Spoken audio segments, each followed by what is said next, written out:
Marty Knight, an international karate king, was born in Belton, South Carolina. He played all the traditional sports until he was introduced to his lifelong passion, karate.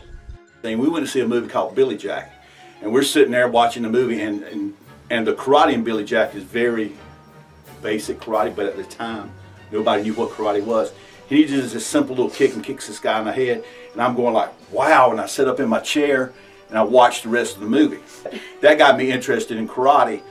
After graduating from Belton Honey Path High School, Marty enrolled in a local karate class.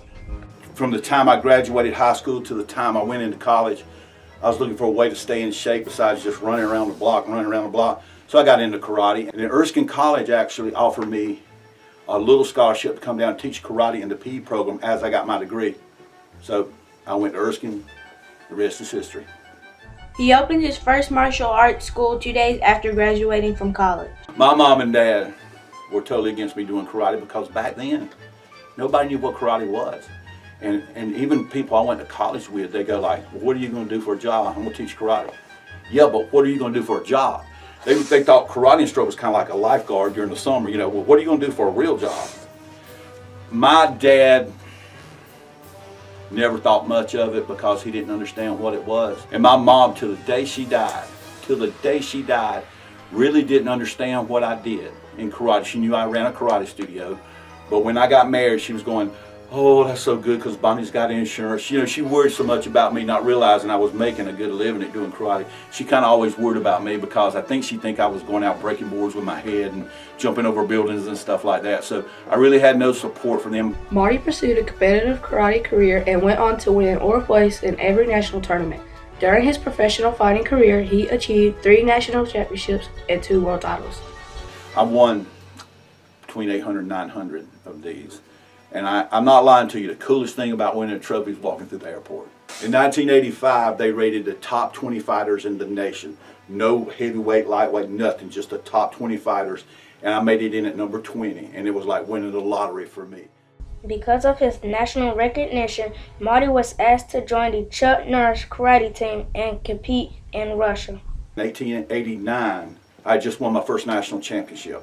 And I get a call from this guy named Chuck Norris. And he says, Marty, we want you to go to Russia with us and fight on a karate team over there. And in my profession, if Chuck Norris calls, you go. So we went to Russia, and I had one of those dream tours. We were there 16 days, and I beat everybody.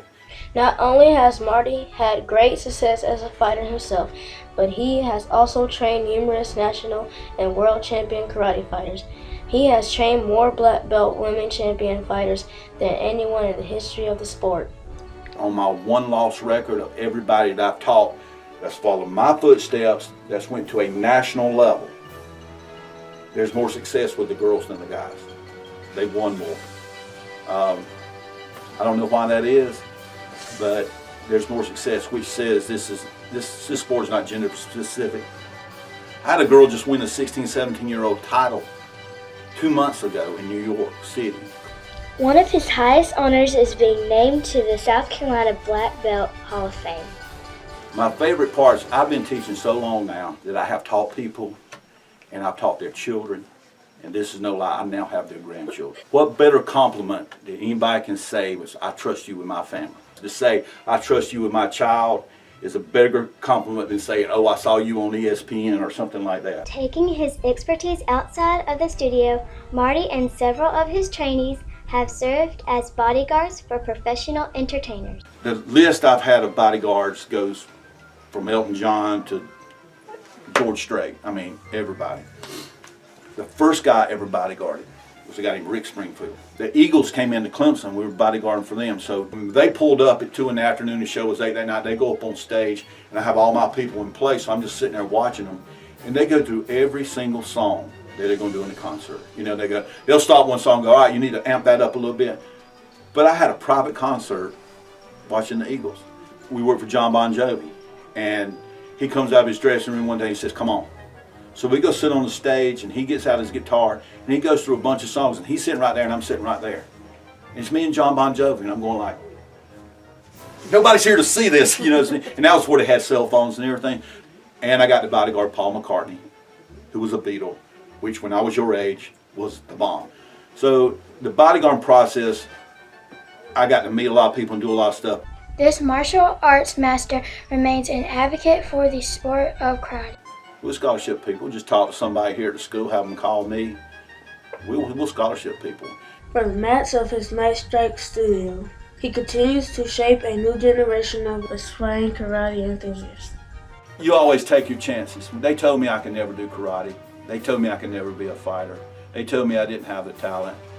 And I was going like, watch me. Watch me. I don't care if I make it or not, but, you know, watch me. I'm going to try it. So if you want to be something, be something. If you're going to mess up, make mistakes, you know, that's how you learn. You know, I tell all my people, don't worry about being cool. Worry about being good. If you're good at something, you're automatically cool. You know, as far as my life's concerned, I'm kind of on my way out as opposed to on my way in.